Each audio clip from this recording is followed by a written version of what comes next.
I think we're switching back. There we go. All right, welcome back to the second part of the first game of Agon Second Edition. This is a first. It's another first. More glory to be had. Thanks everyone who's been hanging out with us. If you missed the first part of this, or if you're coming to us on the YouTubes, we have Clever-Eyed Hogne. We have Great Spirited Adrastos, and we have Marika, the Manhunter, who are all great Greek heroes. I'm about to go do some greatness. Hey, King Serpent, thanks for just arriving. Now that they have forged their oaths, we will find them on their sailing ship, and they'll come upon an island. And if I've done this correctly, if I haven't totally foobarred up my roll 20,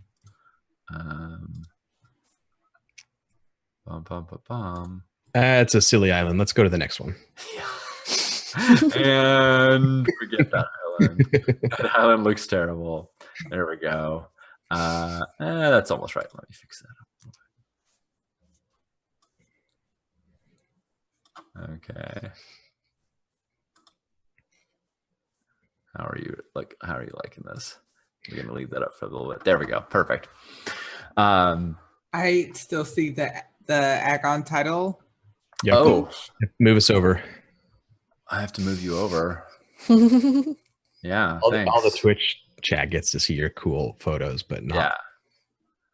I don't think I've ever done this before. How do I show? You grab the little players like bookmark red thing. There it is. To the bump. Yeah, there you go. Huzzah. That is indeed an island. Yeah. Oh, that's cool. I like that. A fun thing of prepping for this game is doing searches for things like rocky islands. And you come upon the Peristyrovatroi. Peristyrovatroi. Yeah, just rolls off the tongue. Yep. I only practiced that maybe a dozen times. Funny story. I asked John Stavropoulos, my friend of mine, how to pronounce it. He said, "Sean, that's the hardest Greek word I've ever had." Like, I'm Greek, and that's the hardest Greek word I've ever heard. Peristyrovatroi. Is that right? Peristyrovatroi. Yeah. Yeah. I'm sure I'm going to butcher it as well. Thankfully, it is means also something about rock, I'm going to guess. It is also known as the Pigeon Rocks. There you go. And it is not so much a island as it is these two massive jutting stones that come up out of the water and form a little bay between them. The walls of the rocks are covered in ice plant, and at the very very top, make sure I've read my own. At the very top, these luscious purple bougainvillea bloom at its peaks. Not featured on the map because beggars can't be choosers when it comes to finding beaches. And what is also not featured here is that in front of the island you see two great ships of war. They stand out as being spectacular in each in their own aspect. On the one hand, there is a massive galleon. This is not a Greek ship. This is come from somewhere else. It's 5 stories tall and all black wood with bronze features that gleam like gold. It is in fact the Golden Galleon. The soldiers on board seem mixed. There are both Greeks and Persians on board, and the Greeks are cheering with victory, and they seem to be boasting, and they're very proud of their accomplishments.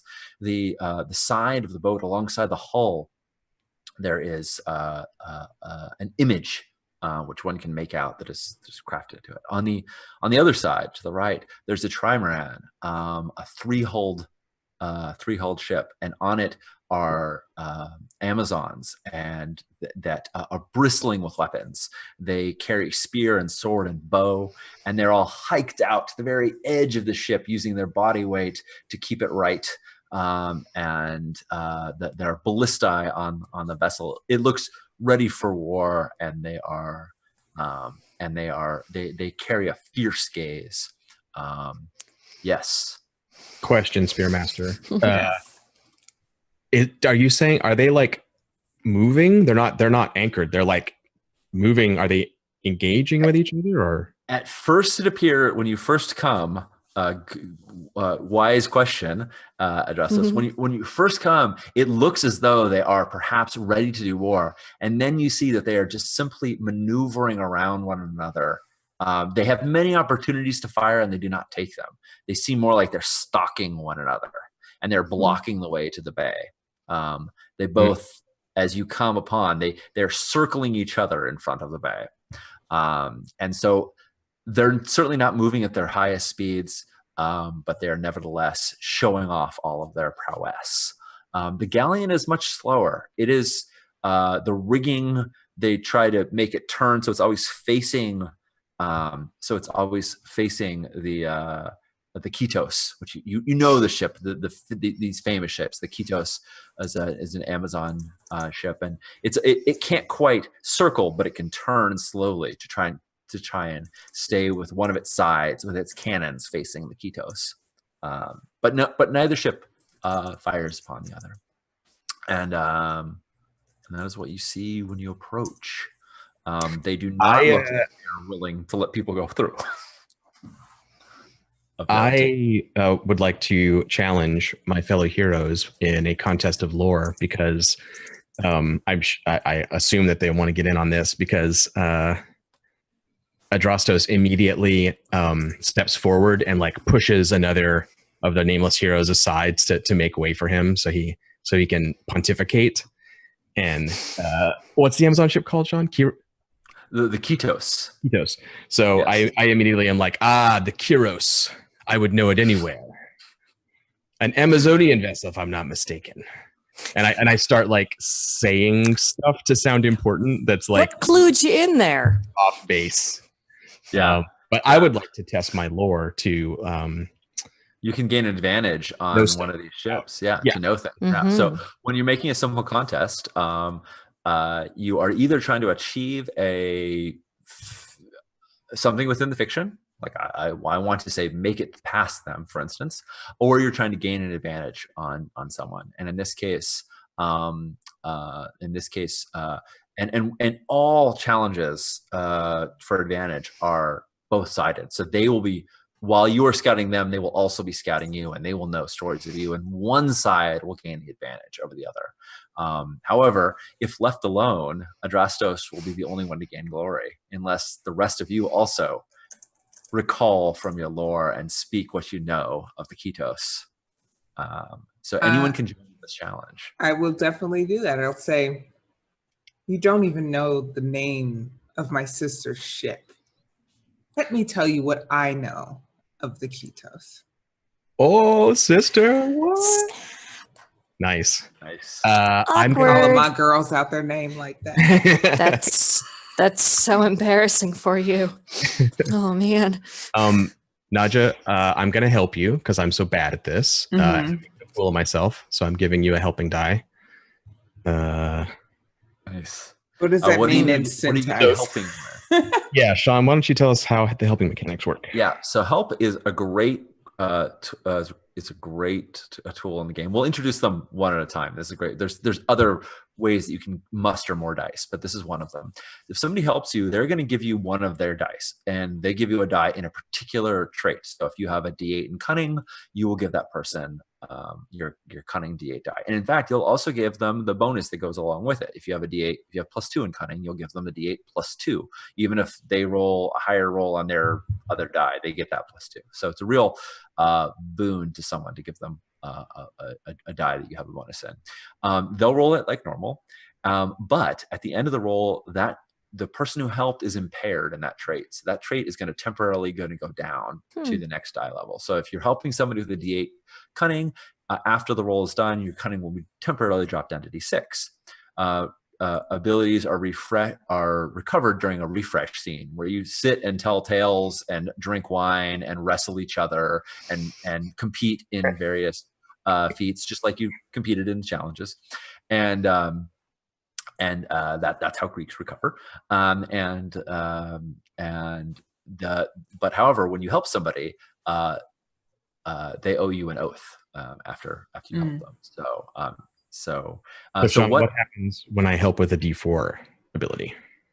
When you impair your D4, you no longer are able to roll that ability. So in the future, if I say roll, what are you helping with, John? Out of curiosity. Well, I would like to help with my terrible lore. Okay, cool. And your lore is D4? It's D4, yeah. So I'm basically burning out my lore on this test for the rest of till we rest. Because I'm so bad, I'm actually helping Hogne, and also like exhausting even spouting lore, because this is such a stupid thing for me to do. And I think it's as I see it, is every time you say something wrong, that's an opportunity for Hogne to seem smarter by correcting you when you mispronounce it, when you get something wrong. So your lore.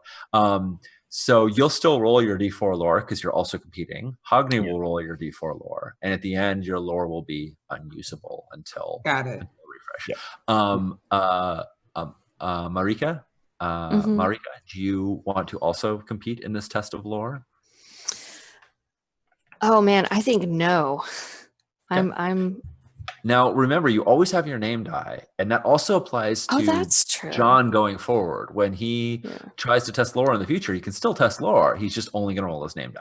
So it's not as though you're ever like completely locked out. If your name die gets depleted, that's rough. But it is very rare that your name die is impaired. Yeah, I'll give it a go. Cool. I may have crossed blades with them once or twice. Might know a thing or two. So am I also adding Marika's lore die, or is that a separate No, thing? she's competing. All three of you are competing, but Adrastos is also helping you. You can compete with somebody and help them at the same time. It's totally legit. Weird. It's completely it's for instance sorry. I was gonna say it's that classic thing of like, oh no, I don't need, I can fight you with my left hand, and like that kind of like, I'm gonna compete with you, but I'm gonna give you this edge because I'm so much like I'm superior, so I don't. Got it. Cool. And then they will roll against you. They will find out if they know the name of your ship. Do you know the name of your ship? I just recalled that your ship does not have a name. Yeah, ship names are tough. Damn it. We have the island name list, which is that's a pretty good list for. That's where I got the ship names. Let's see. Anything jumps out here? A lot of things don't need names, but ships are one of them that do. Yeah, I think our ship should have a name. That way, when it sinks. Yeah. Oh no. No, your ship will not. Kythera is kind of cool. Yeah, let's do that. Kythera. Okay, for a first try. All right, nice. Kythera. We have a quorum. If that works for you, Naja. Yep. Awesome. Kythera. Maybe someone in chat will tell us what that means. I don't know off the top of my head. Someone can tell us what it means. Someone also can give it an attribute. The Kythera is something else. We'll take the one. Oh yeah, nice. Chat can play the beats for us here. Give us. Yeah, feel free to give us details on Kythera. Nice. I'm gonna get my roll out of the way. 1d6, 1d4. Keep one. All right. Okay. And then my roll. And close. and they are going to roll to see whether they know more about the Kythera. And this is a standard. This is something that you will discover in due time. That their captain, the general who captains the ship, is not aboard. If they were, I would be rolling a bigger pool for them. But these are just the sailors. So we're going to roll their standard, which is 2d6. Oops. Assuming I can. Got a decent shot on this. Oh! And a do. Oh. And a do. Rather than you gain advantage over them, they gain advantage over you. When as you speak about what they know, you see their keen-eyed warriors, and some of them who are aiming their bows at the golden galleon shift and change their focus. Yes. See, they should recognize us and fear us and attack us because they fear us. So That's right. They now have an advantage over you in coming encounter. They only beat you by 1, so they have a I think the advantage die starts at 1d6. Actually, that might be a new revision. It's part of the revised text, so I'm going to check real quick. Yeah, you might as well. I think he did change to that. Mm-hmm.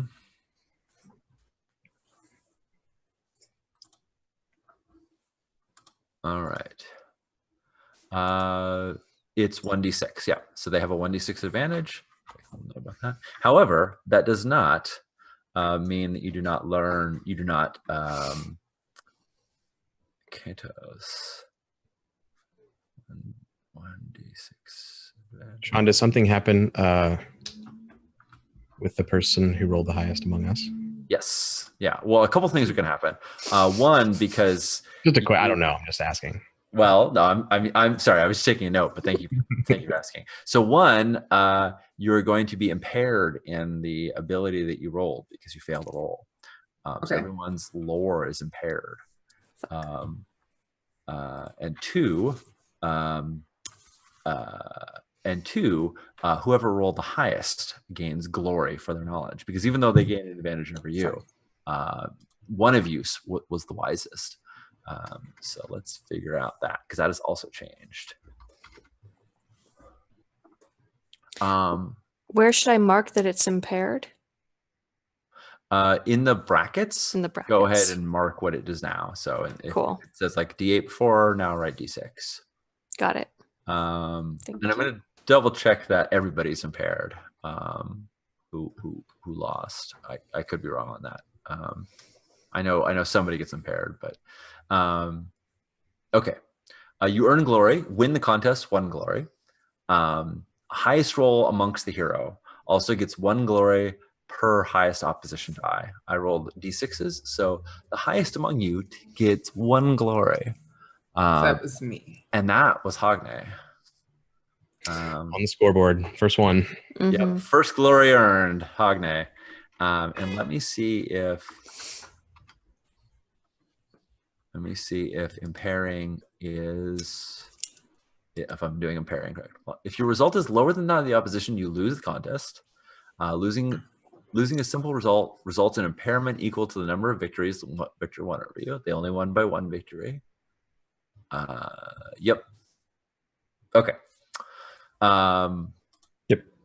So they are clearly Amazons that have traversed much of the world, and they have heard tales of you, and they know of clever-eyed Hogne and great-spirited Adrastos and Marika the Man Killer, and at one point you see them bear a bow in your direction, Hogne, and a sword to Marika, and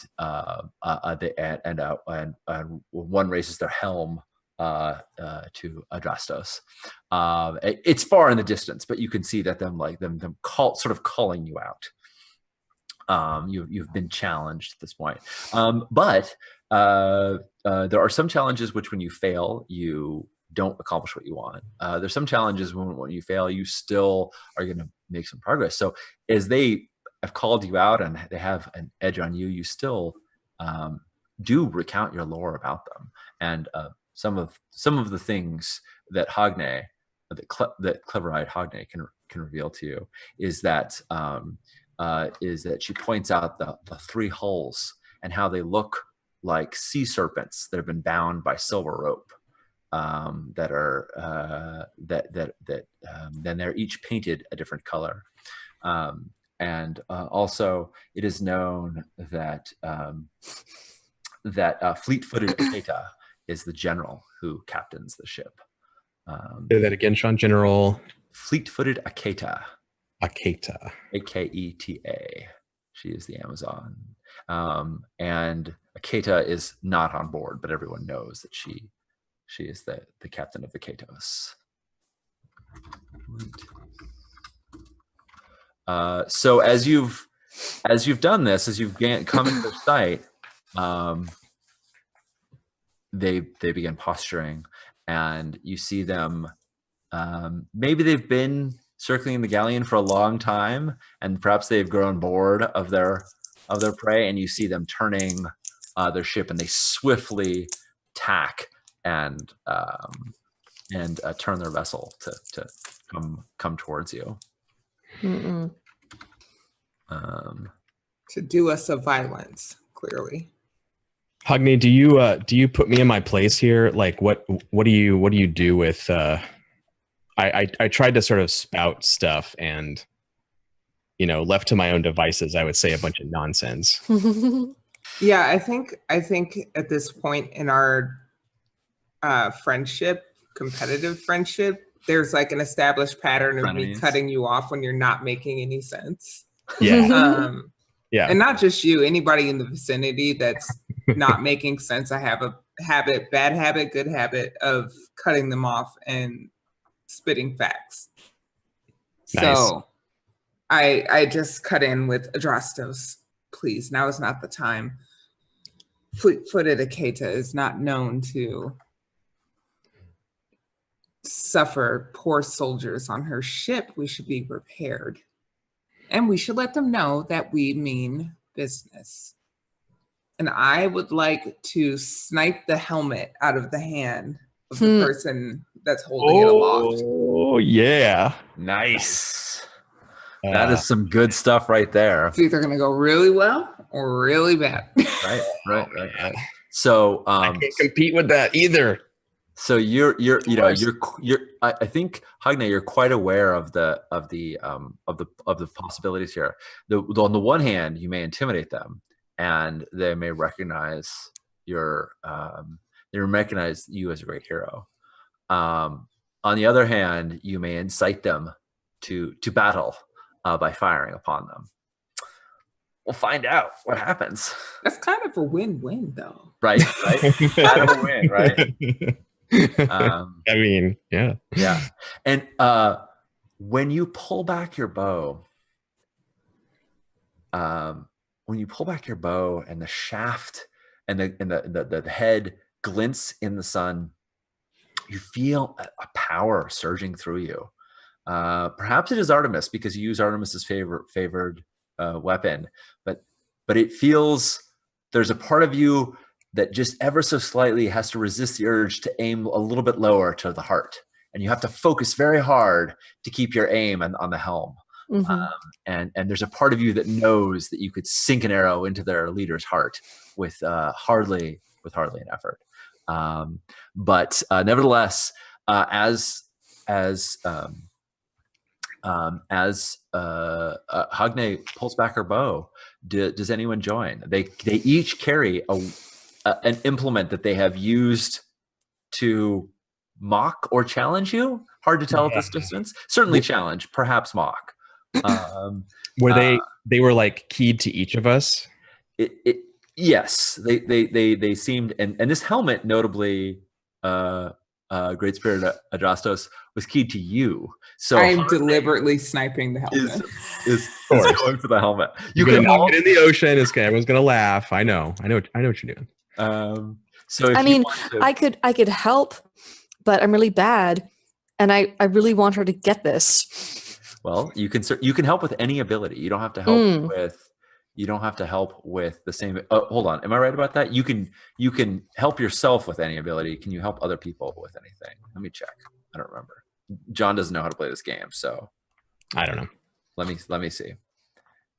It's been a little while. I might help with aim to get yet another oath. I feel like having a lot of oaths with Hogney is a good idea. I think I'm gonna need to turn those in at some point. So yeah. I'm long suffering. Yes. Yeah. You do help with the ability. However, since we're on our second roll, we'll introduce the second element. You can also push yourself by using another ability. And so if you have another ability that you're better at, you can describe how you bring that in, how you twist things around.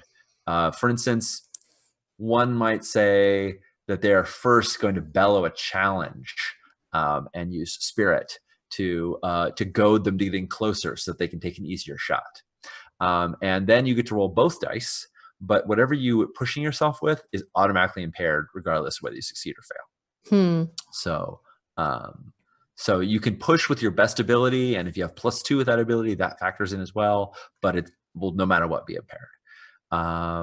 So my first question is, who will join Hogne in is going to compete with Hogne in firing this arrow? Is she going to be left alone? Or are others going to try and cast down the symbols that they have raised in your defiance? I have nothing but potential shame on the line if I actually fire. So, but I would like to help. More aggressive helping. It's my one move. Yep. I'm going to help with aim, which is D4. I'm going to burn out my aim die. No more. Because okay, the ship is closed again. I'm just and I think it's going to be by firing a distracting shot, basically. Like I am gonna shoot my bow, but I'm not actually aiming at anyone or trying to be cool like Hogne and shoot well. I just like take my bow out and kind of go thwang and fire the arrow up in the air, kind of like I don't even care. I think when it thuds into their hull, harmlessly into the hull, everyone looks for a moment, as it's almost got there, and there's a little like maybe that could have gotten close, but it didn't. Cool. And Karen, is Marika going to either help or compete or both? You're muted. You're muted, Karen. Sorry. No problem. Marika likes to fight in close, and so she's kind of waiting for when the ships get close enough that she can do something ridiculous like swing over. Yeah. Or if we have a plank like board somehow. You definitely have she wants to get in there. Yeah. So I don't know if she's going to help in this round. She's kind of waiting for them to get closer so she can do something daring. So it's just Hogne against them. Now they have 2d6 normally, but they have an advantage against you right now. They have kind of riled you up. And advantages last until the situation changes. So if they succeed in this, they're going to continue to have an advantage over you because they will continue to mock you and rile you up. If you succeed in this, you may negate that. You will negate that advantage, right? We can do actions to take away someone else's advantage potentially. Exactly. So they've got a pseudo permanent D6 advantage on you guys right now, but it's easy. But when you make a state change, when you change the circumstances, that can go away. So I'm gonna roll 3d6 for them, and go ahead and roll your name and aim, and also a d4 for Adrastos' aim. Ew. Oh, that's a bad look. Oh, Hogne, we needed you. Hogne, what? All right. Oh my God. All right, hang on. Wait. Before Spearmaster gets all excited here, Spearmaster was just going to say there are options. 1 second. Let's look at divine favor. Yeah. So you have now that the dice are on there, because they just won with 2 victories. They beat you by 4, which means that they're going to gain a D8 advantage die on you if we let things stand as they are. I will tell you right now that one of them catches your arrow out of the air if we let it rest. It is humiliating. However, the gods, they are not worthy of name. You are, and thus you have divine favor. You can spend 1 to get a D8, a D6 to add to roll on the D6. You can spend 2 to get a D8. Let me see all the other options. You can re-roll dice. It costs 4 to re-roll all of your dice. Yep. Which is that's a lot of divine favor, but It's a lot of divine favor, but it's not considering all your dice rolled terribly. Now you don't have a bonus to aim, I believe. Okay, right. So, all right. So, I mean, it's up to you, Nadja, right? Like, how much do you care to perform in front of? Did you say call them your sisters before? Is that what I heard? Yeah, they're also followers of Artemis if they're Amazons. Right. So, you know, shooting your bow poorly in front of us, It's Amazon, really embarrassing. it's a bad look. yeah. All right. So, so fake bow girl. I mean, you could for 7, you could reroll all your dice and add a D8 to your roll if you want. If you want to go total. And regaining divine favor is a matter of doing refresh scenes. It's a matter of yes, doing refresh scenes, and you will gain more maximum divine favor when you complete quests, which we haven't even gotten to. But that's okay. Who needs quests when you? I think I'm going to spend the 4 because I rolled 3 2s and I can't make it that much worse. So I'll spend the 4. Also, this is important to Hogney. I might still lose because the 6 is pretty ferocious. The 6 is still there. Yeah. I guess there's no reason to spend it all ahead of time because if you roll this and you still want to add a die and roll it, you still can spend again. So yes, that's true. Yeah. You can also. I don't remember whether I'm going to look right now. When you push yourself, whether you can do it after the roll. I don't remember if that's a option afterwards as well. I'm going to check that out. That's right, because you could push your aim to D10 maybe. Well, you could bring in another trait that you roll better to, or a trait that gives you +2, for instance. Oh, right. Yeah. So let me check that out. I mean, I'm happy to make the sailors of the Katos be super badass, but they are not heroes of name. They are not going to be remembered when legends are told. More glory, but yeah. Yep. Okay. What am I doing? This is good. Good. Playtesting, everybody. We got to playtesting. We don't know. Yep. We don't know this stuff. Jason's changing things. So we got to check. We want to make sure Hogney's shot is as awesome as possible. But here, have a puppy. Let's just distract. Don't worry about Sean. This is a dog. That's my CEO. Hi, Emmett. He's so cute. Emmett.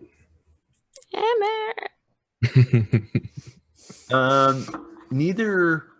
Let's see. Managed since however, every after the roll.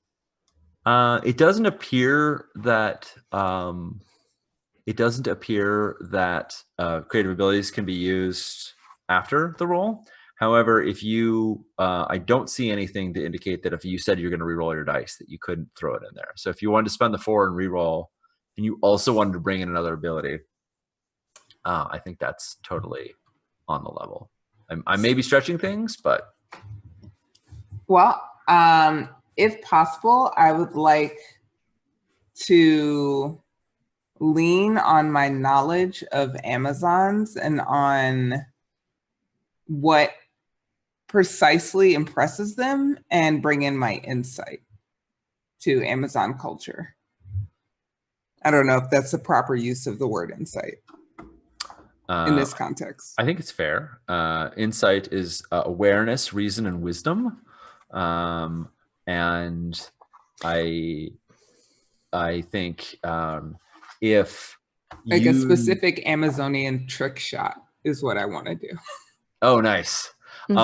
If you will permit it, I think what everyone saw was an arrow flying, and what they did not see until then, it was the second arrow that came right after it. And so they catch one arrow out of the air and like, ha, and they're not prepared for the second arrow that flies right behind it, which we'll see how it goes. So go ahead and spend the 4 divine favor, and you're going to re-roll everything you rolled before, and you're also going to add in your insight. And because you have +2 on insight, do you have +2 on insight rolls? Yeah. You're going to add +2 as well. Nice. Oh, that's good. That's really good. I don't even know how to notate it so that it whatever. After the K1, you do +2. Yeah. Okay, after the K1. Yes. Nice. That's better. Yes. No, They're still not great rolls, but it's better. no, it's. I mean, you didn't want to walk into this mocked by these sailors, right? So one snatches one out of the air, and they laugh, and then the next one, the arrow goes through the helm and pins it to the mast behind them, and it flies out of their hand and is pinned up to the mast of the starboard mast. And you can all hear, even for this distance, the susser, that must be an Amazon to have fired that shot, right? Only one of our sisters could have fired such an expert shot. And there's like a sussering of like, who is that? Well, they know who you are, but like, because you're clever-eyed Hogne. Yeah, you got to yell your name across. Oh, absolutely, absolutely. I like raised my bow in like a mockery of their intended mockery. Yeah. And I say, who here is the true chosen of Artemis? Nice. And they're continuing to sail towards you, and so you're getting into this like you can shout at each other range, which is also probably you could swing from a rope to leap onto their ship range. Yes. Right, like it's in that. You're not ramming into one another, but there are ways in which someone could probably make it from one ship to the other. Hogne, I know that they are your sisters, but I'm gonna go kill them. Oh, of course. This is the true Amazon way. Yeah. Good. Wait. Excellent. Adrastos is like looking back and forth like, we decided to kill the Amazon? Why are we killing the Amazons? He doesn't say anything. Because they're there! He's just looking back and forth like, I think, why not? Out of his element. What do you do when a ship comes at you? Yeah. So it's clear. This is totally for Marika to choose. This is her choice, but it's very clear that they are not firing upon you. They were jesting and challenging you, but they were not bearing any of their weapons on you. They've not fired any of their arrows or their ballista on your ship. That said, often they who fire first fires last. This man killer goes straight to murder and. Right. That is fair. Yeah. So let me. You're shouting out to one another. They will respond, and then Karen, you let me know if Marika is just gonna go jump. Yeah, Marika's gonna get over there. Right. Okay. I'm going with you. Okay. Cool. Okay. Yeah. Sure. Just behind you, not right. Yeah, just behind me. It's fine. And to be fair, they started it. They did. We were chilling, and then they had to hold up weapons and helmets, and now we got to fight. Right. They had to sass us and yell things that were quite unkind and unfair. They super sassed you. So mechanically speaking, I think you negated their advantage die because they thought of you as weak, and now they don't. Right? They thought they were greater warriors. And when you ask who among you is the chosen of Artemis, they say none among us, but our general. Fleet-footed Akeda, daughter of Hermes, greatest warrior of Artemis, is upon the rocks now. We meet here, and they look grim. Like they're not mad at you. Like they're mad about where they are. They're like this is not a thing that they're happy about. We meet here under the duress of the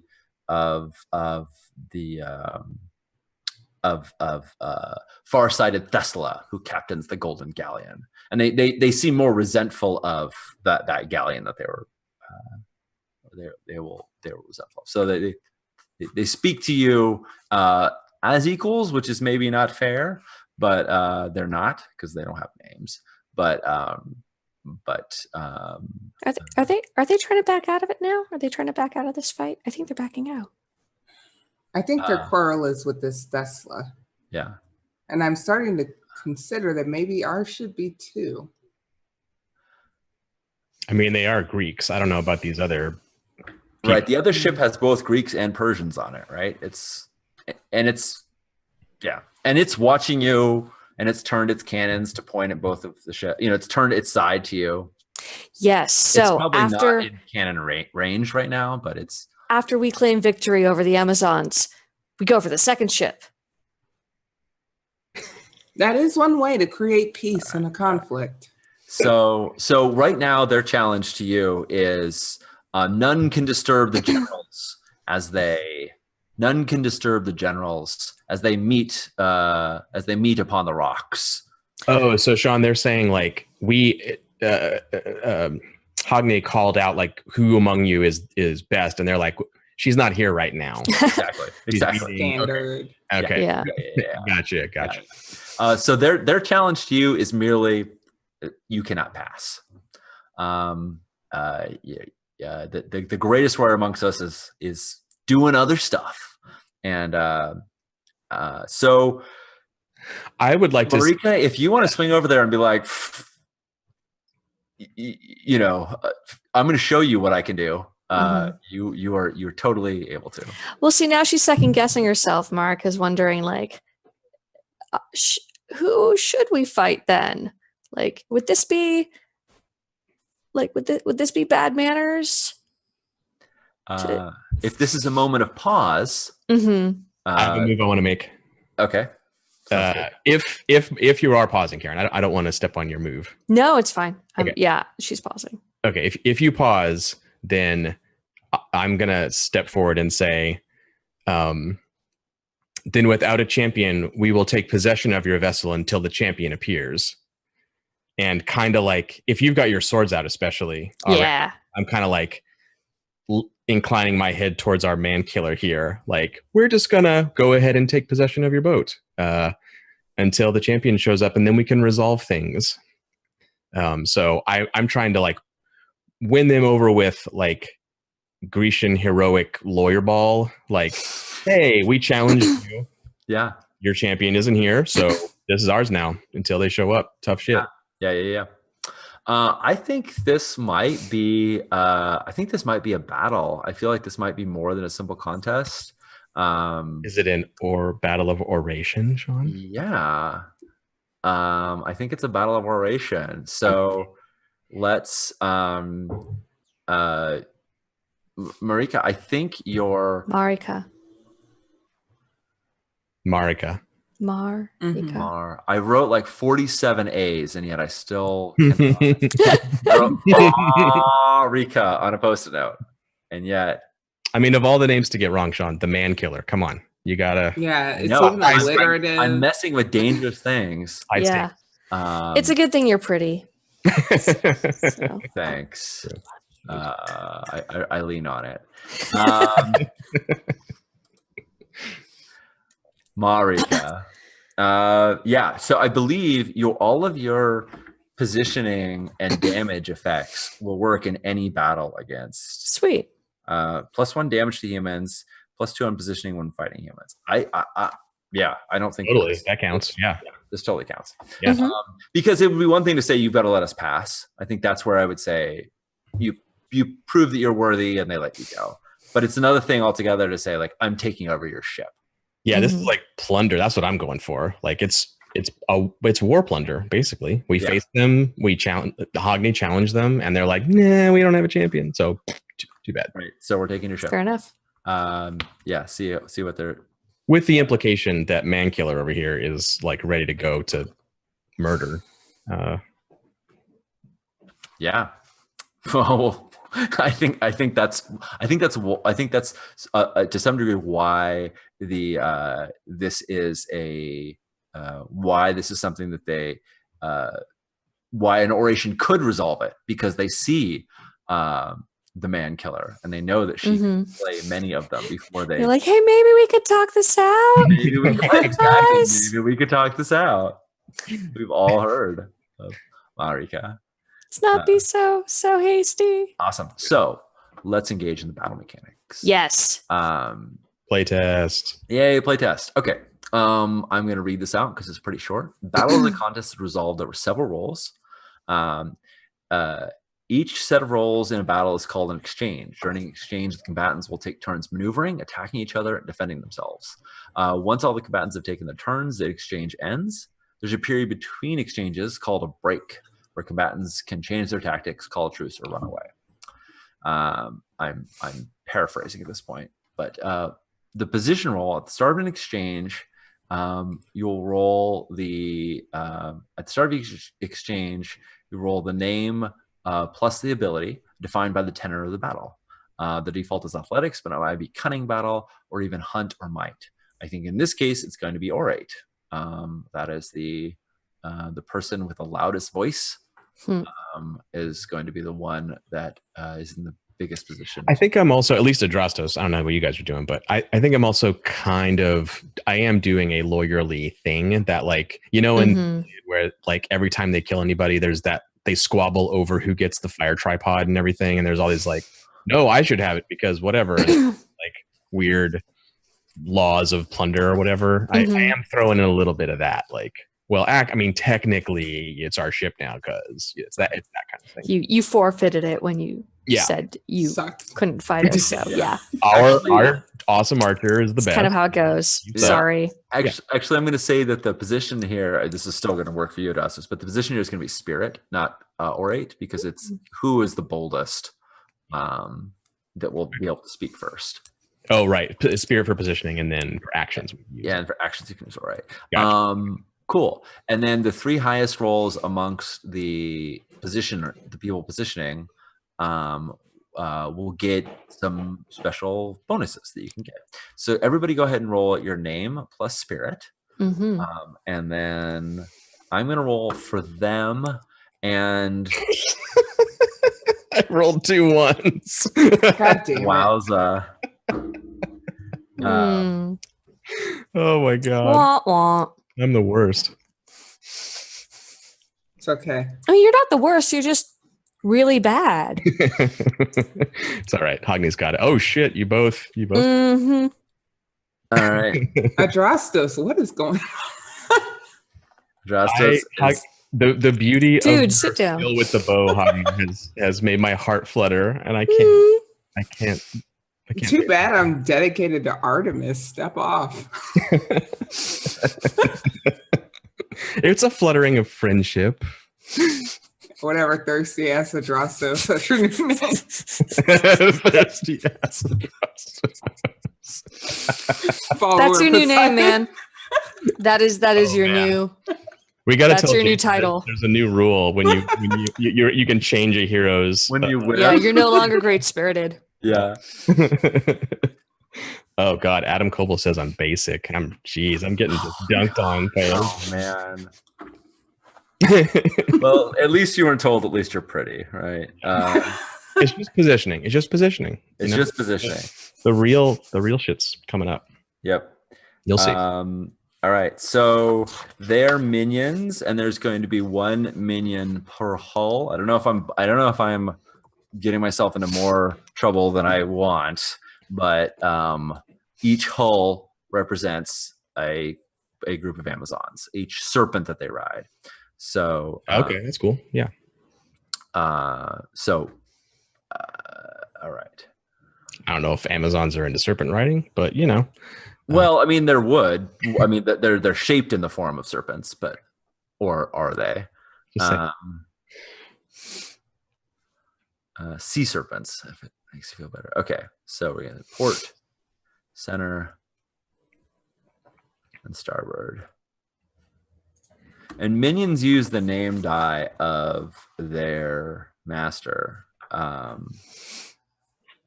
they're decidedly disconnected from her right now, so they're not going to use her name die right now. They will be mightier when you face them later, or if you face them alongside their master. Right now, they're not. So,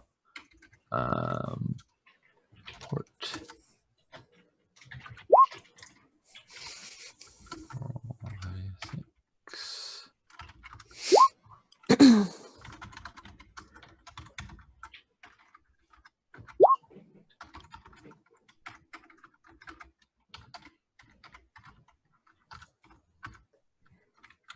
Try that again. I will sooner or later get this. 2, 6, 1. I know what I'm doing. You guys got this. You got this. You 6. can also hit up. Yeah, there we go. Okay, so the highest rolls are 6s. And let's see what happens when you tie on winning position. The 3 highest plus is the oh right, 3 eyes rolls, and so you have 2 4s. Yeah, so we're gonna get 2 6s and a 4 is gonna get the position effects. You know what?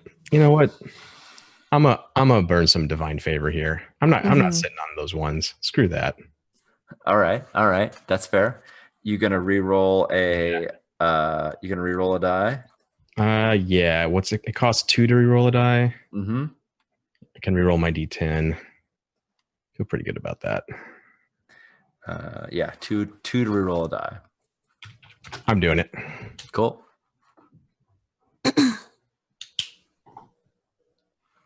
Should have done it before everyone decided to, No, it's fine. Dunk on you. But this was just all part of my plan to have like a Phoenix style comeback. Absolutely. I should build it up more before I roll because then it'll really yeah be better. Oh yeah, a 10. That's what I'm talking about. All right. Okay. That's so us. You all get the positioning benefits.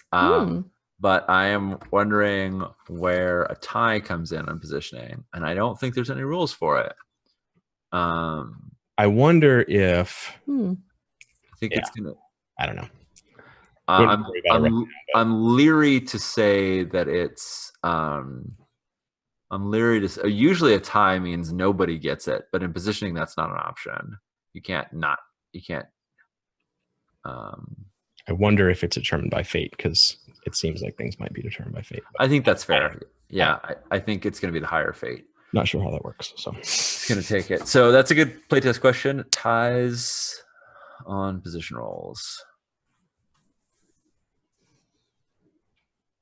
Okay, so for our awesome rolling. Yeah. Well, I mean, this is what we're playtesting, right? So Adrastos, you have one of these options. You can call out a specific enemy, say their name, and issue a challenge and a command. You can task a friend with a specific enemy, say their name, and match them together. You can secure a direct advantage to yourself, giving you a +2 on your roll. You can try a special maneuver, disarming them, boasting. There's several other special maneuvers which we can go to. You can etch your name in the pillars of history.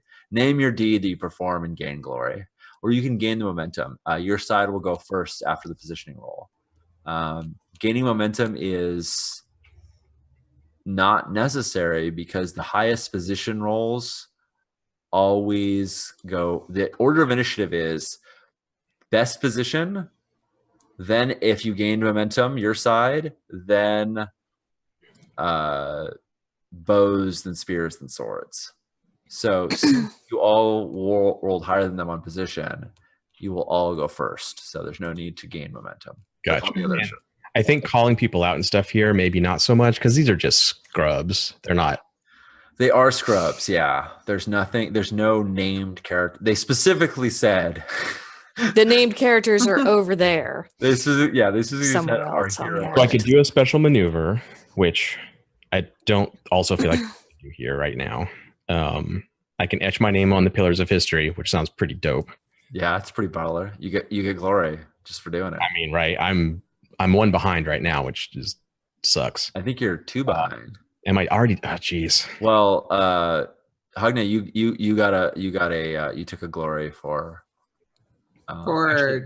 sniping the helmet. Actually, Hagna, you get 2 glory for the helmet.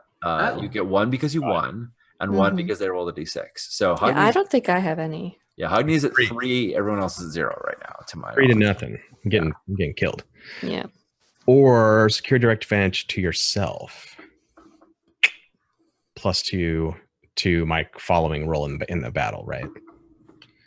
That's pretty good because I'm going to be using oratory, and that's going to kind of slay pretty good. So tell me about this etching my name on the pillars of history, Sean. What is that? Let me tell you about it. Oh, Karen, by the way, you had +2 on that positioning roll. So your positioning roll is actually an 8. Okay. Because you get +2 on positioning against man. I'm confused. Do I need to be rolling right now? No. I'm just saying you rolled your position, and I noticed you didn't add 2 to it. I didn't roll anything.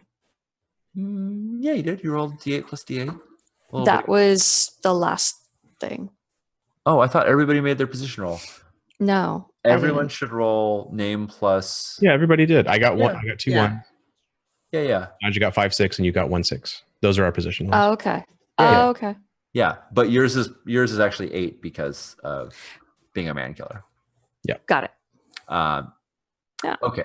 Let's find etching your name in the Pillars of History is a catch-all category for a heroic development that falls outside the mechanics of battle. It allows you to declare something true in the world related to your character's heroism, and you immediately gain 1 glory. Ooh. So this is really you boasting about some awesome thing you have done that now we all know about, and you gain glory. And I can declare something true in the world. Yeah. Related to my heroism. That's pretty cool. It's pretty neat. I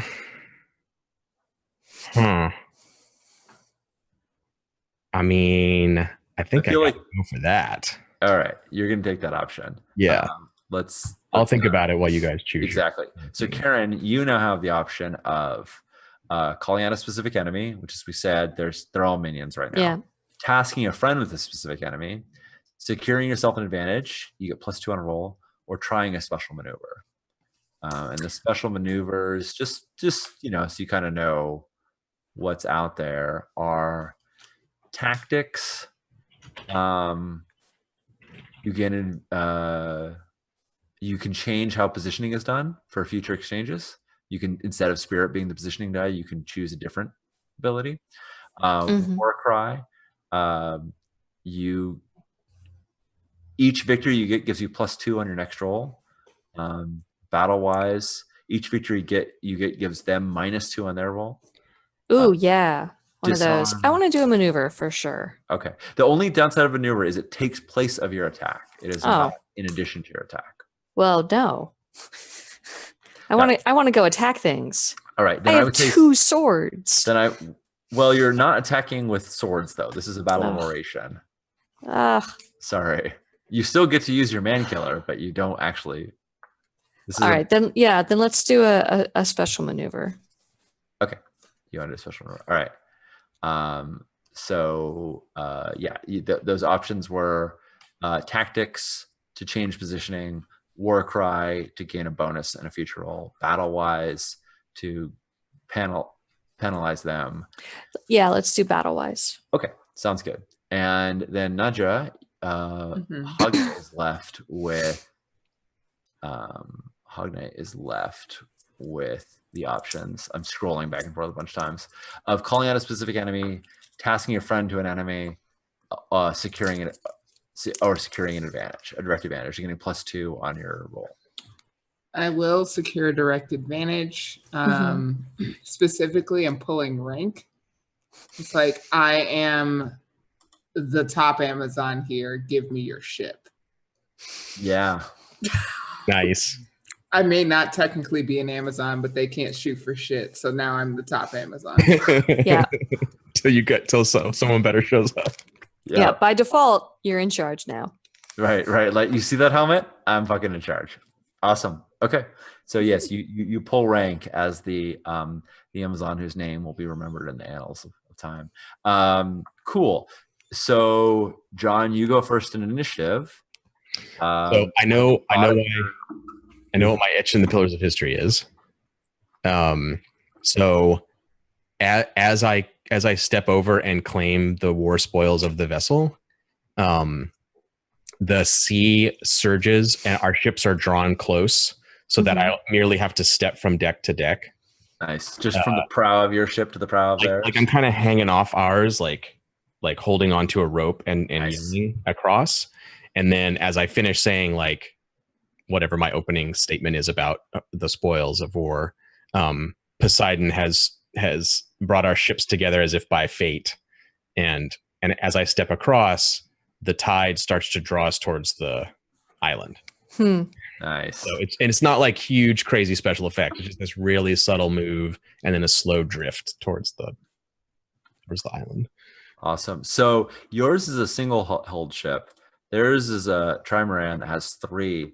Does the way the ships get brought together, this is just my curiosity, do you kind of like cleave between one of the hulls so that your ship is sort of like between 2 of their hulls, or are you coming up along the side, or? Yeah, I like that. I like that our ships sort of merge together. Yeah. And I don't know how far I can push this like true in the world thing, but I kind of want, for the benefit of the galleon, I want them to see some sort of favorable change of weather and sea, and as our ships come together, maybe they aren't overwhelmed by the power of Poseidon or something, but maybe they can tell that like, ooh, there's like something special happening there. It's like a Poseidon has blessed this. Yeah, that kind of thing. It's mostly for the benefit of the galleon. Like I want them to see something awesome. Yeah, no, they're all watching this and they're cheering right now. Well, they were cheering before, they were celebrating before, but they seem intent on watching this battle. The Amazons are fierce, but without their champion, they are not. They cannot. They cannot compare to you. However, when you step foot on the hull, you feel a strong sense of Poseidon has blessed you, but you also feel that Poseidon has an investment in this, and that you notice that normally when you kind of your ships would merge, like it's a brutal, ugly, nasty thing. When ships hit each other, usually like wood is splintering and exploding, ropes are cleats are getting ripped free. It's usually a really ugly affair, damages both ships, even if only cosmetically. It seems as though the serpents kind of like almost spread apart ever so much to make it so that the Katos is not damaged by your ship as it comes in. You feel that Poseidon has some affinity for this ship. Okay. And you step on board. Everyone, and as you've done this, everyone sees it. You gain 1 glory for your god's favor. And everyone is going to now form their. I should have done this before you acted, but that's fine. Everyone's going to form their attack and defense dice. So for attack, of course, we chose to have our first battle not be a physical combat. So of course, we got to do it the hard mode. So in battle summary, in non-combat battles, the abilities must be chosen from the craft and sport groups. Let me pull it up. Okay, that's good. Still got orate. Yeah. I'll take it. Yeah. Okay, so craft and sport groups. Okay, so attacks can be done with orate, and there's a whole thing. Next, choose pick your ability used for the exchange. One of the 2 chosen by the players and the GM. The GM will pick one ability to be used in the battle based on the circumstances. The player will choose a second ability to be used in the battle. Okay, so I'm picking orate as the first ability, and then you will all collectively pick a second one out of craft or sport that can be used in this battle. Cunning, maybe? Yeah, I'm good at cunning. Cunning sounds good. Yeah, cool. Okay, excellent. Abilities must be chosen from the craft. Okay, and then, oh, my goodness, Arit abilities are used as weapons during the battle. So Arit, I'm going to say insight into knowing the proper forms. I feel like you kind of Hogne, you sort of spelled it out that like knowing about the Amazons and their history and their tricks and their ways is what impressed them the most. That was the die that got you the success on that shot. So I'm choose insight as a weapon, and oh man, and then you guys choose one. I mean, we're gonna pick spirit, right? We're the spirit team. So Spirit. yeah, Mhm. hell yeah. Chat, lend us your energy for this spirit bomb.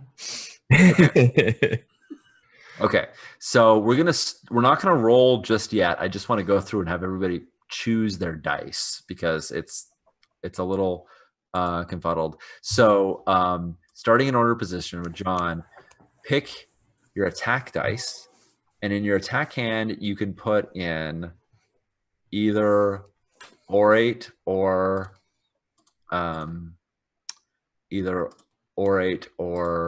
was the other one? Or cunning. Okay, I will do. Okay, you'll do orate, and then you can optionally put your spirit or insight in there as well. Making sure I get this right. I will put my spirit, and you can put your name there if you want. Yes, I'll put my name there too. Okay, and then in your defense hand, you can put meaning options, right? Well, you only get one ability die, so you only get either orate or cunning. You chose orate, okay, and you only get your name die once. So the only thing you can put in your defense hand is insight, I think, because you chose spirit. Because that's the other one. Right? Because it's your weapon. So you get your weapons in both hands. Right. Each hand gets a weapon, but you only get one ability die, and you only get one name die. Right. So it would be smart to put my name in defense to be more balanced, but I'm going all attack heavy. Cool. Excellent. Orate, spirit, and name, and attack, and insight for defense. Right. Mm-hmm. Yeah, and we know these are minions. They're going to go down easy. These are not. They don't have them. They don't have their champion here, so you're probably fine. Okay. Next is Karen. Karen, you are going to do the same thing. So for your attack, actually, you won't attack because you're doing a special maneuver. Right. But you may defend. So there's no reason not to just dump everything for into your that. defense. You can put either orate or cunning. I'll do cunning. Okay, and then either insight or spirit. Spirit. And then your name die as well. And both cunning and spirit are favored by Hera. So do I get a +2 on both of those? You don't know. Your favorite abilities are the ones you use when those are Hera's favorite abilities. Those are the ones she wants you to use when you make sacrifices to her. Oh, got it. They don't give getting you that wrong. It's all good. All right. Nadia, same thing. You're attacking. So so in your attack, when you make your attack, do you want to use you can use either orate or cunning, or you can save them for one of them for defense. I will use cunning. Okay, in your attack. And then for your attack, as your weapon, you can either use insight or spirit.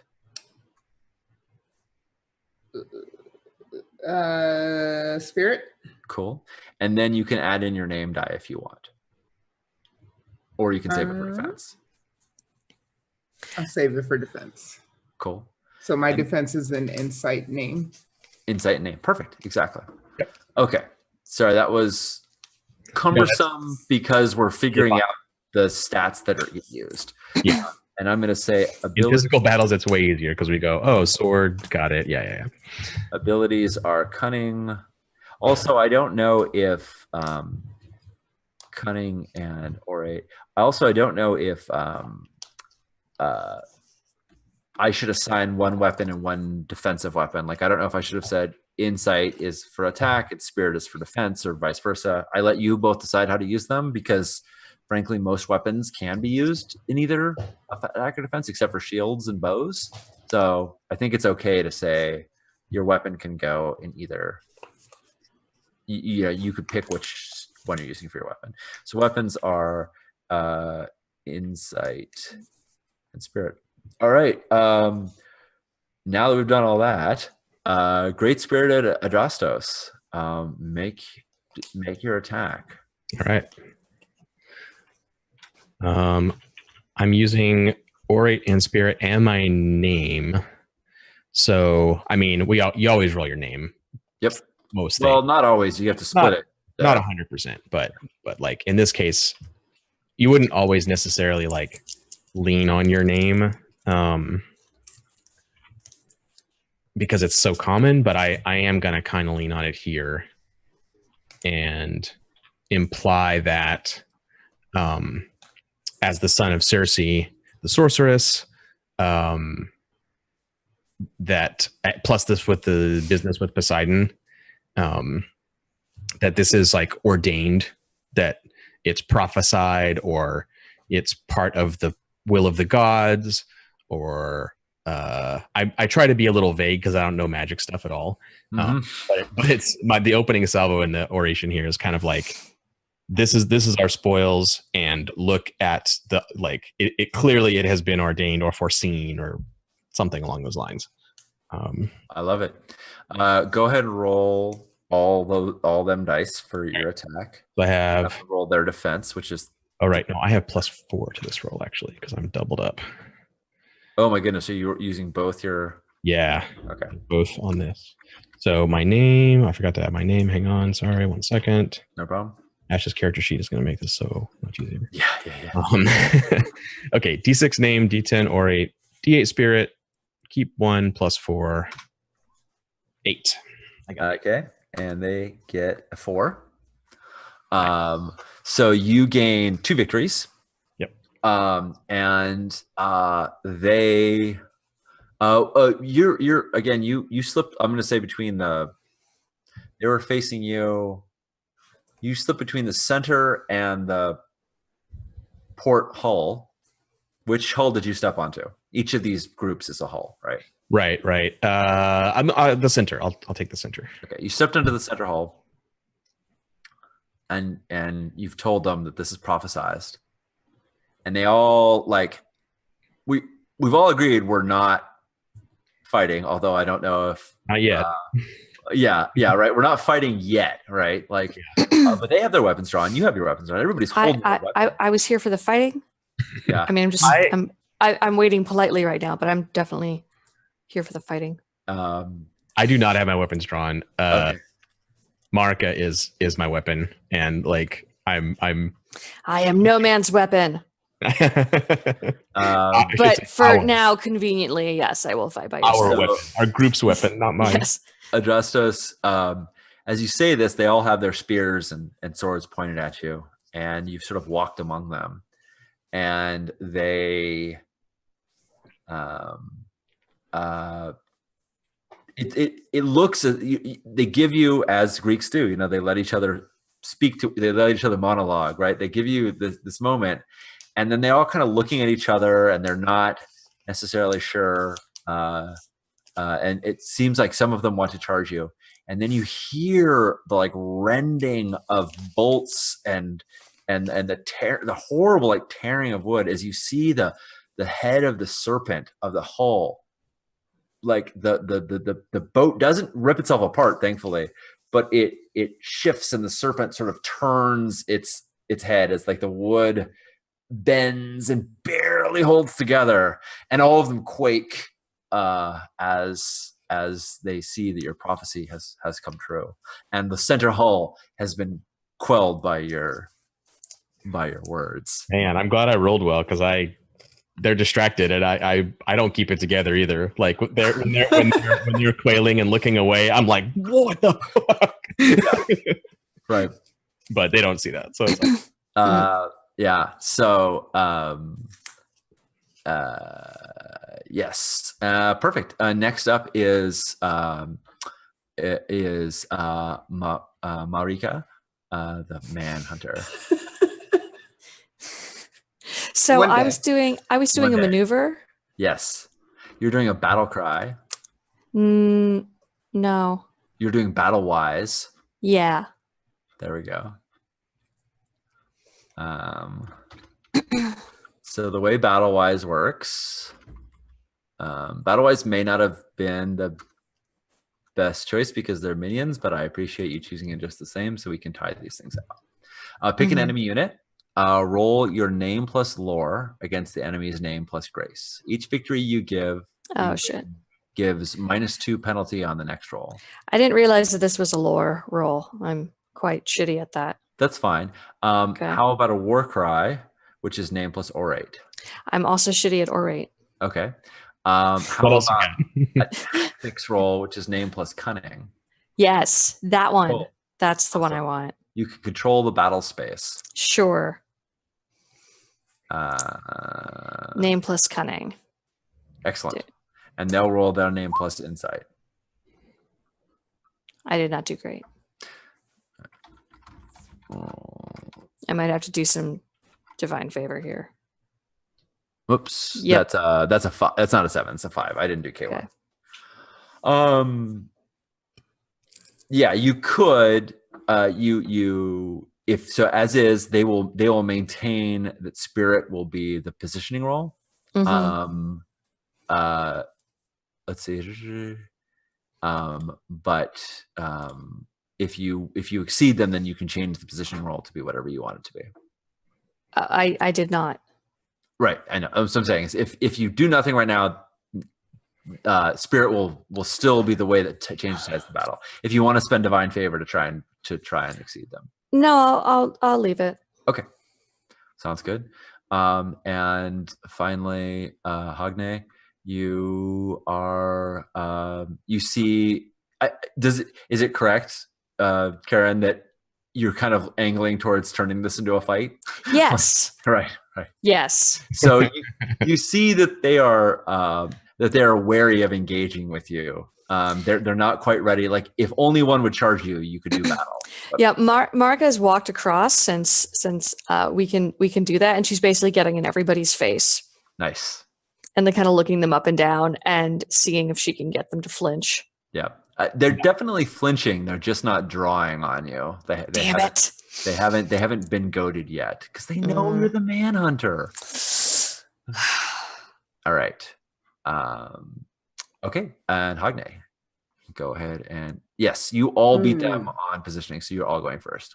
All right, Yep. Right. I am going to also step across, and I'm using cunning and spirit for my attack.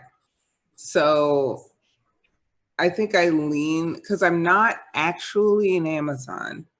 Mhm.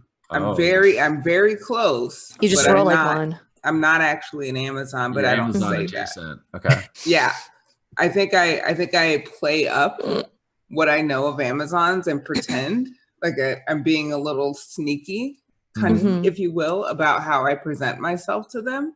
Mm-hmm. And I'm leaning on that like shared culture to say, I am foremost among us.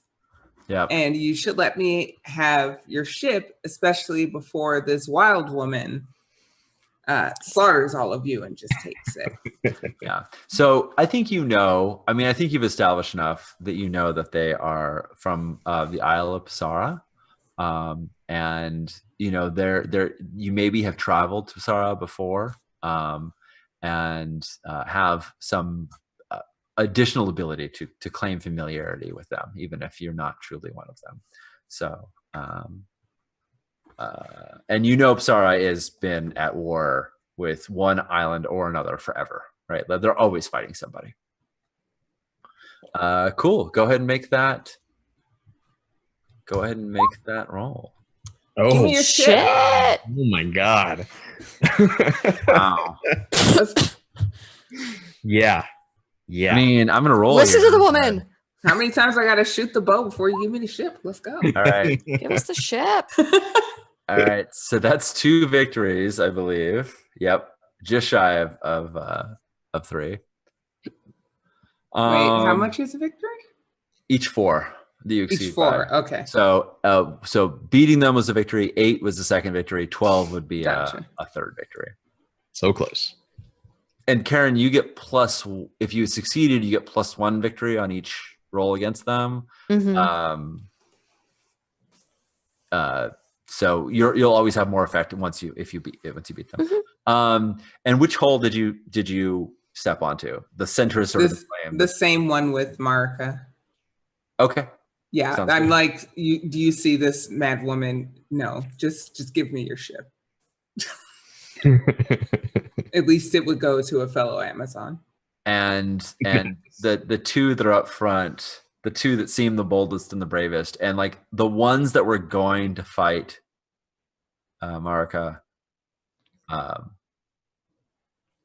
pierce their sword into the hull. Oh, damn it! As they kneel in front of you, and they kind of look to their sisters on the. I should have ruined your role somehow. Got them to fight. Should have helped in reverse. I should have helped them. I know. I should have helped them somehow. Being like, yeah, they could take me. Well, this is an interesting point, Karen. Actually, is that it's very clear that Marika wants something very different than everyone else does, and that's a little bit like the spirit of the Greek challenges. Is that people do things even though that they're terrible at, because they know that once that's done, if they want, they can be like, "Cool, now let's actually fight." Right? Yeah. So it's maybe not going to be. It might be gauche. But it's not like when you win this battle, you can't be like, now send the best among you to fight me. Like, you can still do that. Probably not tonight. Yeah. The time that we have. But like, no, it's the heroes just kind of, they just do whatever. They just entertain whatever challenge. Oh, no, she's just going to kill people anyways after this. She'll find reasons. Fine. There's too many of them. Yeah, there's a lot of Amazons on this show. Okay. Cool. So now they're all going to go. The ones that are left. The ones that are on the starboard hull. We defeated 2 of the hulls, basically, right? Yeah. So there's one left. There's only one hull left. Gotcha. And that hull, and that the starboard hull on the Green Serpent, they look at. Let's see, who got the highest? Hogne got the highest. So they look to the one with the greater glory. And they say, you claim to be one of us. You have traveled the same seas as the Amazons. You have wielded the same weapons of the Amazons. But until you are one of our sisters, you are not an Amazon. They challenge. They challenge your because they know who you are. You can't hide who you are. It does sound as though there's a small invitation that like maybe you could become an Amazon, an honorary, right? You know, like, but right now they're saying, yeah, right. No, you're not. So they're gonna roll their abilities, and you're gonna roll your defense pool and see. Okay. What is my insight? Oh, it's not horrible.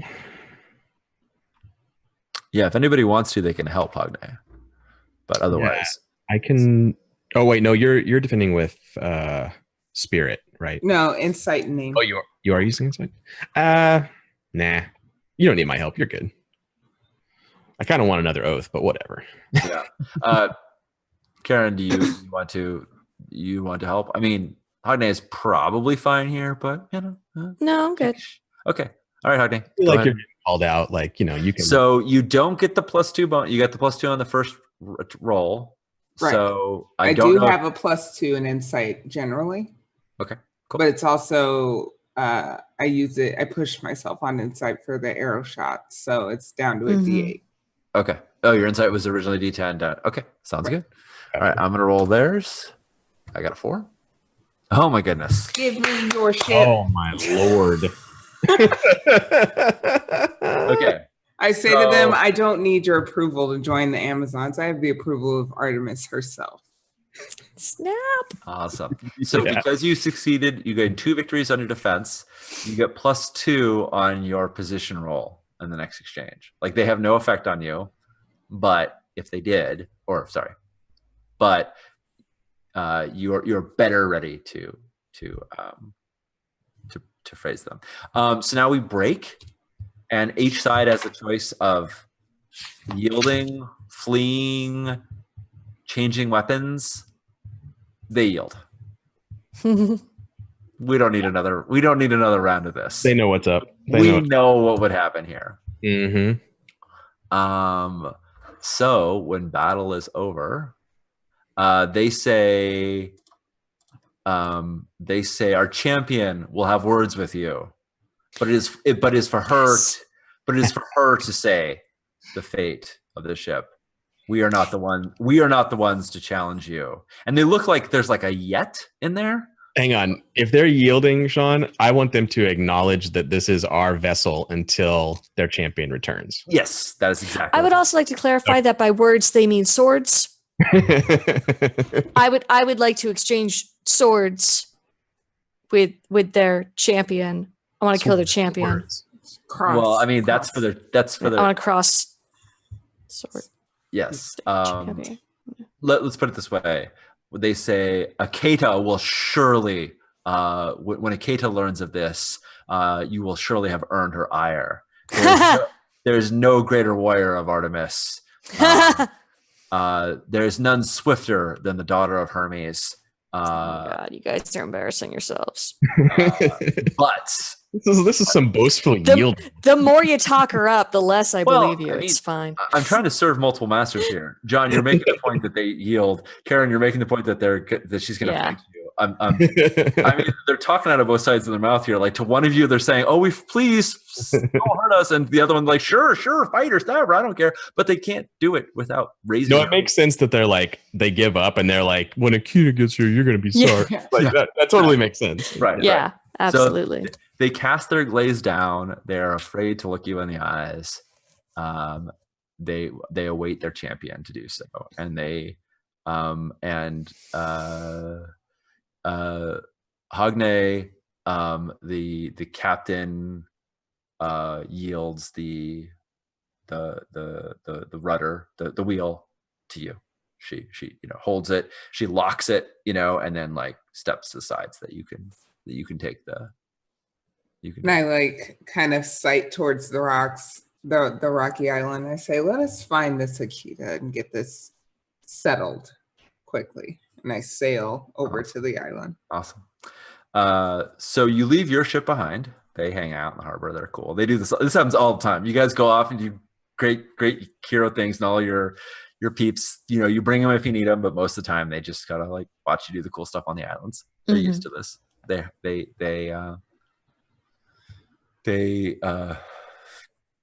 keep their boat anchored, or actually it's too far out. They keep their boat just sort of circling, and as you get closer, you feel a rumbling, and in the water, you feel something.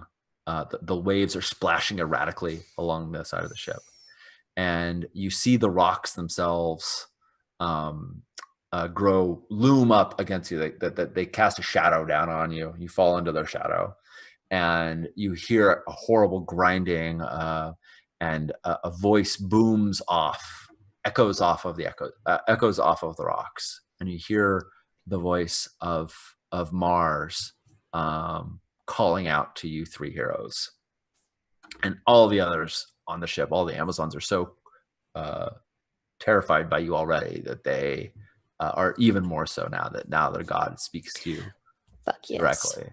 And Mars, in his thunderous voice, sorry, Ares, yes. I mean, You want to get technical on this? I mean, yeah. I was picturing the sailor Mars. To be quite honest. Well, there we go. That'd be pretty cool. Yes, Ares. Ares says, calls out to you. He thunders, "These are two great warriors who have been made weak by their craven kings. These generals, Thessala and Akita, were made to do battle with one another and to sharpen their blades against each other, that they may defeat all of their enemies. But instead, they gather here on this island, on this land, to seek an accord. There is no accord but that of the victor. And tell them that my crimson will be granted to the one who is victorious over the other, and will lead their armies against my foes." Fuck that! I'll kill them both and get the cape. Yeah. I think us Spirit Team on our new ship are like, how about no, Ares, and we're gonna do what we want. And all right, cool. Let's defy a god. That sounds great. So God's granted you a quest, and let's see what happens when you defy a god. That's a good move. So I mean, our quest was what? Watch them fight. No, your quest. They're here to make peace. Your quest is to get them not to make peace. To get them to So go we back do to need war. to wrap up. We're running out of time. I think we Yeah. have time for one. Can we do one roll? Is that okay? Yeah. Yeah, I'm fine with one roll. There is one more quest. We'll give it at the beginning of the next session. So I would like to, if it's okay, Sean. Like, well, and you guys tell me. Like, I'm not the boss. The Adrastos's like impulse here, and seeing Hogny out of the corner of his eye, already going, I would like to not necessarily outright reject a quest from a god, but more like we are the boss of us, and like we're going to go and find out what's going on, and we'll get back to you. But we don't just take orders from gods out of the blue. Like does that sound okay with you guys? Like how do you want to talk to Ares about? Like, I mean, I'm fine with those two fighting it out, but then I want to fight one of them. Right, like at least one of them. I mean, I prefer to just go fight both of them right now, and then get the cape myself. I would like that. Ooh, okay, that's awesome. I like that. Yeah. I'd like to counter and say I'll do you one better. Like, I'm very loyal to Artemis. I don't give a fuck about Ares. Yeah. So. Yep. Yeah. So no, I think it's great, but I mean, this is perfect. Of course you defy the gods, but also the gods are not favorable towards those who towards those who challenge them. So they have soft little ecos. And although you would think, well, let's see. I mean, we'll see what the dice say. So you say, no, we will defeat them both and claim your crimson cloak. Yep. Ourselves. I think that sounds awesome. I'm totally on board for that. Sounds good. This is a spirit roll. Sweet. Hey. Directly defying team spirit. A god. Team spirit. He's rolling d12s, but hey, shit. That is glory for you. Well, gods always do. All right, how much divine favor do I have? 5. All right, I'm gonna hang on to it for now. Yeah. All right. See how this goes. Oh my lord, is that your? Did you already roll, Tris? No, that was the last one. That was the last one. I looked away for a second and I saw another 11, and I was like, "What is happening right now?" All right. But I will help with this. Who are you gonna help? I think I'll help Adrastos. Yeah, I'll say essentially what I said before. I'm a follower of Artemis, and you are not the god of war that I listen to. Yeah, you now know that it was Ares. It was Ares' pull that pulled your arrow. You know that it was him that was influencing you to pierce their heart rather than the helmet. Like his. Yep. Yeah, basically, I say some variant of "You're not the boss of me." Nice. So you're not competing in that. Are you competing in this as well? Are you going to roll name and spirit? No, I'll just help. Okay, cool. And Marika, I assume. Yeah, I'm just looking at him and saying, I'll kill them both. If I kill them both, do I get your cloak? All right. Let's see. What you. I'll roll my spirit. Okay. Nope. Okay, so John is sitting at a 9 right now. Yeah. 9. Let's roll with that d12. Let's roll with Aries. Yeah.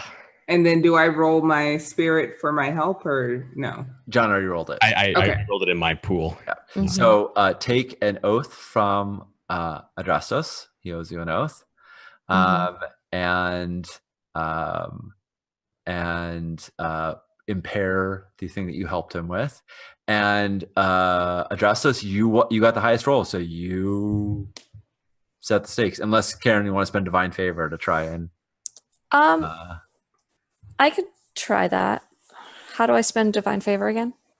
If you spend. It's on 60. I can re-roll. I spend 2 to re-roll 1 die and 4 to re-roll 2 dice. Yep. Okay. I'll re-roll a d8. Cool.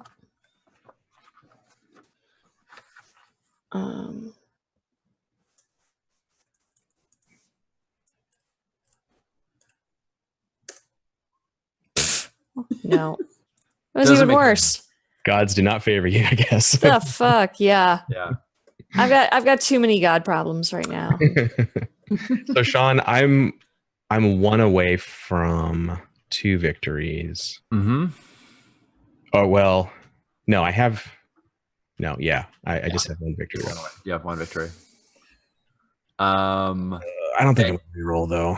And your claim was not that you wanted the cloak. Your claim was we're going to decide. We're going to do what the hell we want to do. I think I'm going with what Karen said. Like, Okay. I think like that's our goal here, and I could go my own way, I guess, as an individual hero here, and be like, well, I won, so this is what I want. Yeah. But I'm totally backing Marika here. Like, that's if there's this Crimson Cloak thing in the mix, we're in the mix for it too. It's not just the other 2 people. We're gonna get it. All right.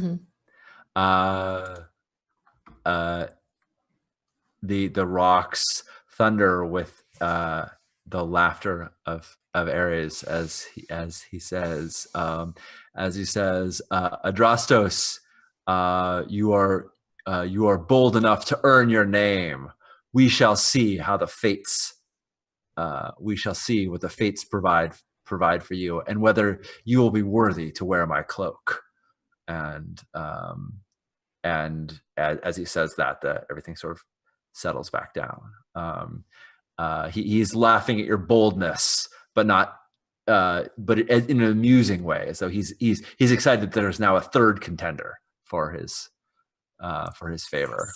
Hell yeah!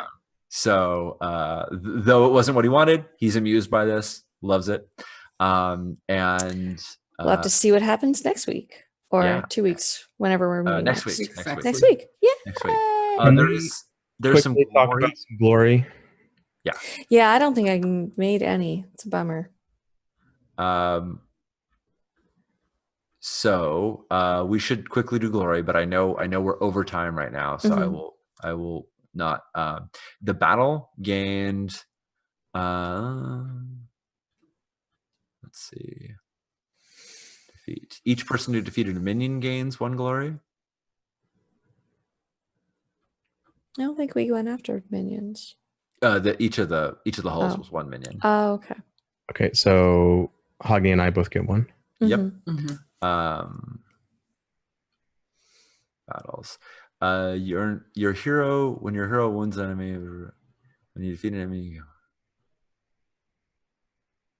defeated minions worth a total of 1 glory. In addition, when the battle is over, all heroes divide the glory reward based on the encounter's net good. Most glory rewards between 5 and 10 glory. If there's an odd amount left over, it goes to the hero with the highest fate. All right, this is the kind of the smallest battle you could do because it was only against minions. So we're going to say 5 glory, and that's going to go. Yeah, Hoggy and I get 2, and Marika gets 3. Or no, sorry. Yeah. 1 and 3. Yeah. 1 and 3. Yeah. Hey. Yep. Because you have the highest fate. Yep. There you go. Rich get richer. Rich get richer. Exactly. Hey, you guys both, pointed at me to leverage your point. So It's true. Yeah. We got a little goblin on board. Give us your shit. And then against the god. Yeah, against the god, you get let's see everyone who won. That was me. Gets a glory. Yep. And then rewards. D12 difficulty. I know, I'm getting it. And then you get nope, that's advantages. God, I'm scrolling all around. I think it's 5 more, but I think it might be 6, but I don't know. Well, Jason I think might have changed it. It is 6. Yes. Yeah. So you're gonna gain 7 glory for defying Fuck. Ares. Booyah. Yes, everyone. 8, 9, 10. 10 for the night. Cool. There's You're still ahead, aren't you? I'm at 5. Oh shit! Yeah, you pulled ahead that last one. pulled ahead by defying the god. Yeah. So normally we would do an end of session who got the most, but we're really pushing it past. So I think we're gonna wrap there, and we'll as part of our recount of what happened last time. Next session we'll also do who got the most legend at the end. Yeah, that's right. I forgot we got to do legend. We do that. That'll be cool. It's cool. We'll do it next time. So thanks everybody for coming and joining us. This was a ton of fun. There was definitely times where I was faltering a bit trying to look up the rules. That's going to smooth out as we play more. This is the first time playing it, so there's definitely that. And it's also a play test. There's some things where we're bumping in, but it's all good. So and as we all say goodnight to you, Najo, could you tell us where people can find you and what you're up to these days? Yeah, I am hard at work at Twitch, primarily on our new show, Stream On, where I'm trying to remember the terminology. I think it's game show. I think we're calling it a game show. Cool. So it's premiering soon, TM. So keep an eye out for that. I'm going to be doing One Shot with Blue Jay in a couple weeks, and I'll talk more about that next week. And otherwise on twitch.tv/TrishDeRay, I very infrequently stream myself doing book coloring. Nice. So if that interests you, you can hang out. Also, I'm playing a ton of Monster Hunter off stream. So that's what's up with me. John, what about you? I want to be playing Monster Hunter, but I'm not yet. I'm gonna wait for the PC version, I think, probably for me, but looking forward to that. It looks awesome. I'm John Harper on Twitter, John_Harper, if you want to follow me there. Do game design stuff at 17design.com. I had a great time. This playtest is super fun. Agon is always super fun. This is a great cast and a fun show. So I'm looking forward to next week. See what happens with our legends and so forth. I have a mini announcement. It's like an announcement about an announcement. Kind of on this channel on Actual Play, Girl by Moonlight, episode 2 is coming up soon in a couple weeks. No, in a couple days. It's in a couple days. Sorry, yes. I misheard you earlier.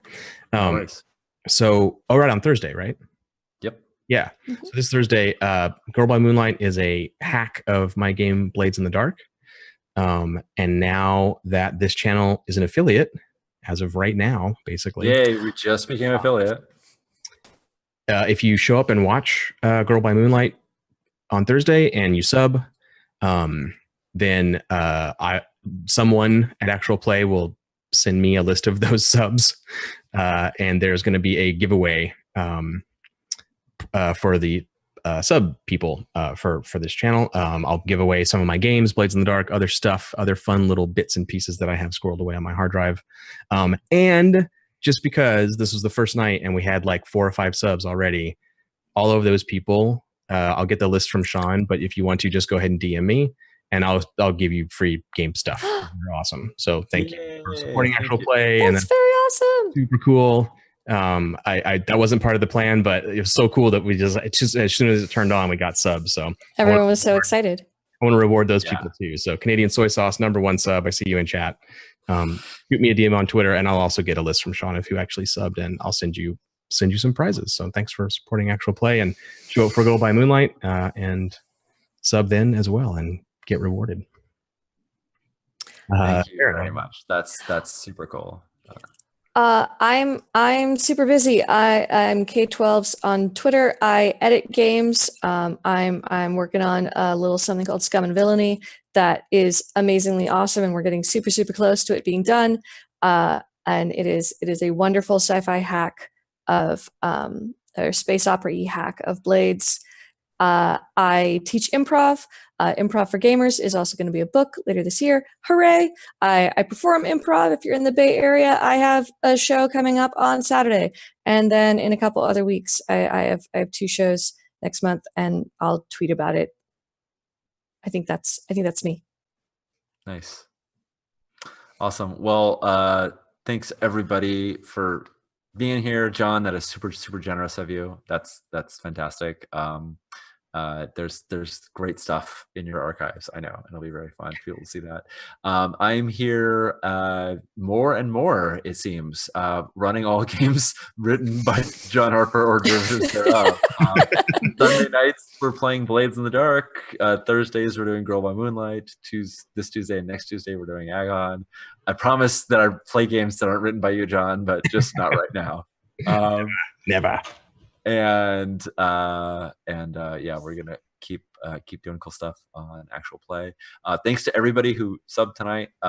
That's fantastic, and definitely if you do it tonight or next Thursday, we will super appreciate it. I know Andrew would love to see that as well, I'm sure. You can find me at Sean Nittner pretty much everywhere, and that's my jam. And there's my puppy. Oh, and that's Sir Emmett Ripley 12s, and he's adorable. So with all that, thanks everybody. It's been great having you here, and I will see you guys in a week, 7 p.m. next Tuesday.